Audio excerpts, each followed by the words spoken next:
Abdalla Abedi ni mkurugenzi mtendaji wa shirika la ZAFYCO, Zanzibar Fighting Against Youth Challenges Organization kule Zanzibar, na tumekuwa party muhimu sana ya Internet Governance Tanzania Working Group,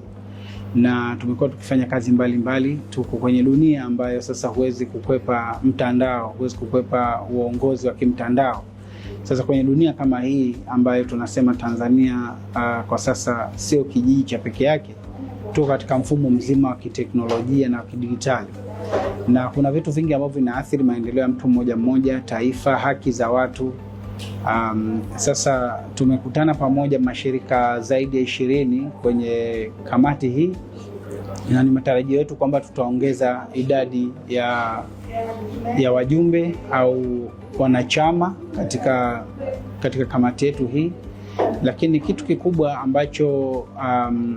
niseme ni kwamba mkutano ambao umefanyika leo umetoa mwangaza halisi kwa mwaka 2025. Ripoti hii imetoa mwangaza halisi, hali ilivyo, vitu gani vinahitaji kujadiliwa zaidi, vitu gani tunatakiwa kufanyia kazi, na kila mdau ambaye tulikuwa naye hapa leo, asasi za kiraia, watu wa habari, tumekuwa na wanaharakati, tumekuwa na development partners, kila mmoja kwa nafasi yake anatakiwa kuchukua sehemu ya ripoti hii na kurudi nayo katika shirika lake au katika taasisi yake, kuona ni kwa kiasi gani pamoja tunaweza tukawa na collective efforts kuhakikisha kwamba internet governance kwa Tanzania inafanya kazi vizuri,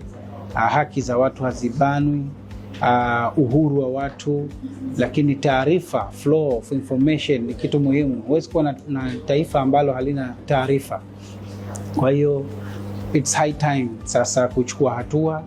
na tunategemea sana kwamba serikali au mamlaka zinazohusika na masuala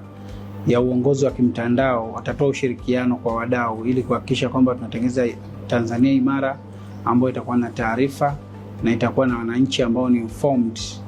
ili kufanya maamuzi ambayo yatakuwa na usahihi kwa maendeleo ya nchi yetu.